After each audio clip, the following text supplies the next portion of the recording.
اعوذ باللہ من الشیطان الرجیم۔ پناہ مانگتا ہوں میں اللہ کی شیطان مردود سے۔ بسم اللہ الرحمن الرحیم۔ شروع اللہ کے نام سے جو بڑا مہربان نہایت رحم والا ہے۔ دا باٹم لائن کے ناظرین کرام السلام علیکم۔ محترم ناظرین، ہم اپنی آج کی ویڈیو میں حضرت میاں میر رحمت اللہ علیہ گرو ارجن دیو اور دربار صاحب امرتسر کا عجیب و غریب قصہ آپ کے سامنے پیش کریں گے جو یقیناً آپ کے لیے دلچسپی کا باعث ہوگا۔ ناظرین کرام، قرآن مجید میں انسانی نفوس قدسیہ کو اولیاء اللہ سے موسوم کیا گیا ہے۔ اسلام کی تاریخ میں ان بزرگ ہستیوں نے بہت اہم کردار ادا کیا۔ ہم انہیں صوفیاء بھی کہتے ہیں۔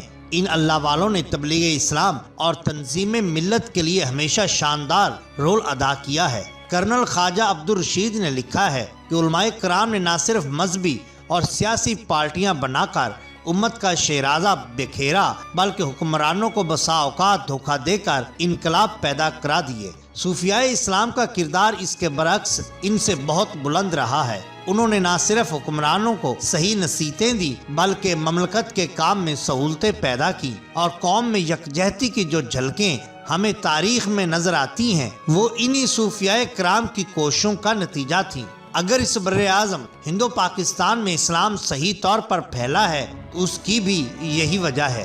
ہر قوم، ملت اور مذہب سے پیار کرنے والے اولیاء کرام میں ایک بہت بڑا نام حضرت میاں میر قادری لاہوری علیہ رحمہ کا بھی ہے۔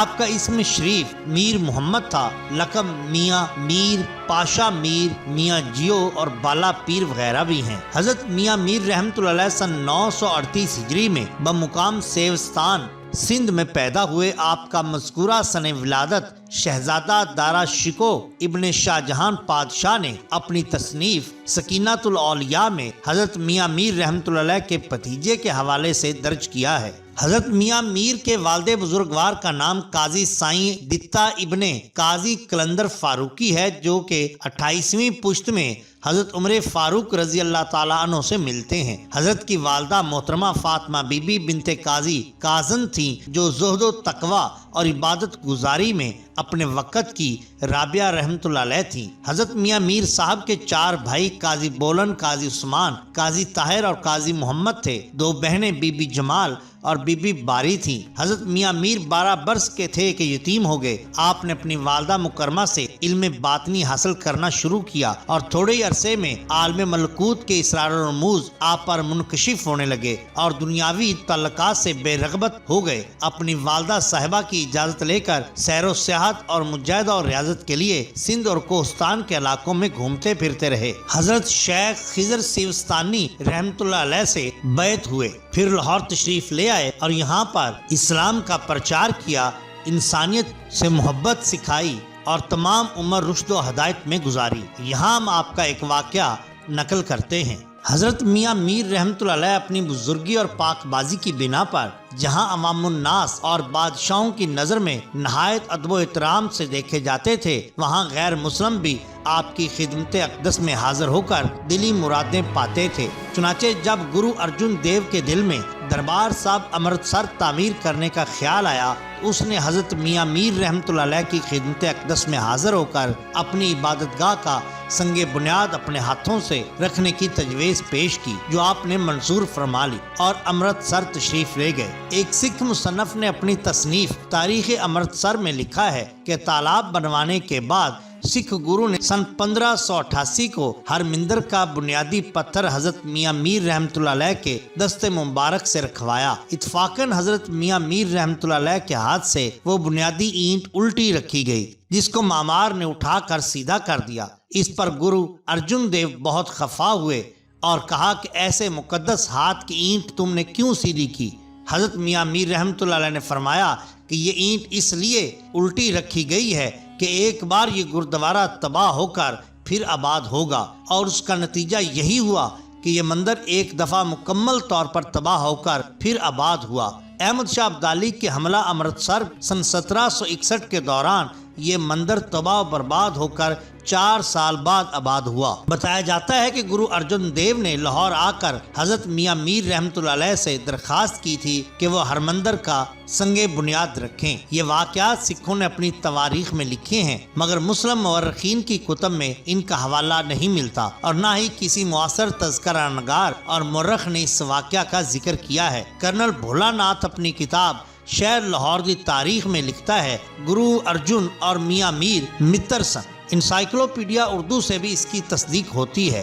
اس کے بعد اس گردوارہ پر دوبارہ حملہ وزیر اعظم ہندوستان مسز اندرا گاندھی کے حکم سے کیا گیا اور بمباری کر کے اسے تباہ و برباد کر دیا گیا۔ اس واقعہ کے بعد دوبارہ اس کی تعمیر نو کی گئی اور اس کو پھر سے اسی حالت میں واپس لایا گیا۔ اسی طرح ایک دفعہ دیوان چندو مل حاکم شہر نے گرو جی کو ذاتی مخاصمت اور عداوت کی وجہ سے گرفتار کر کے قید خانہ میں ڈال دیا۔ اس وقت حضرت میاں میر رحمۃ اللہ علیہ نے اپنے ذاتی اثر و رسوخ سے ان کو جیل سے رہا کرایا۔ دیوان مذکور آپ کا شدید مخالف ہوا تو اس نے بادشاہ کے حضور ان کی سیاسی سرگرمیوں کا تذکرہ کر کے ان کو واجب القتل ٹھہرایا۔ جب وہ شاہی قلعہ لاہور آئے تو انہوں نے اشنان کی درخواست کی۔ دریائے راوی جو ان ایام میں قلعہ کے نیچے سے بہتا تھا، اشنان کرنے کے لیے جب گرو جی دریا میں داخل ہوئے تو پھر واپس نہ ابھرے اور دریا میں بہہ گئے۔ اب اس جگہ ان کا گردوارہ بہد رنجیت سنگھ بعد میں تعمیر کیا گیا۔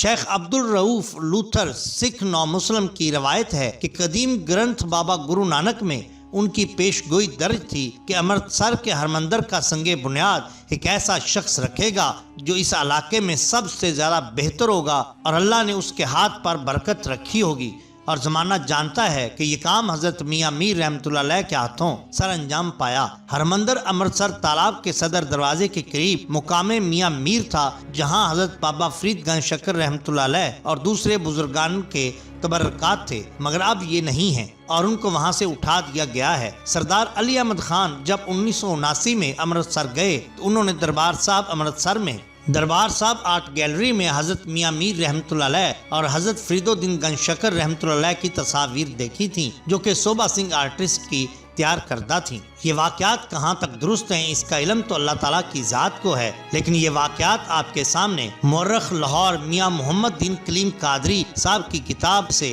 آپ کے سامنے پیش کیے گئے ہیں۔ محترم ناظرین، اگر آپ کو ہماری یہ ویڈیو پسند آئی ہو تو لائک کیجئے، سبسکرائب کیجئے ہمارے چینل دا باٹم لائن کو، تاکہ ہم آپ کے لیے اور بھی بہترین ویڈیوز لا سکیں۔ اپنے دوستوں کا، گرد و نواح کے لوگوں کا بہت خیال رکھیے۔ اللہ اور اللہ کے رسول صلی اللہ علیہ وسلم سے بے حد محبت کیجئے۔ آپ کا بہت شکریہ۔ اللہ حافظ۔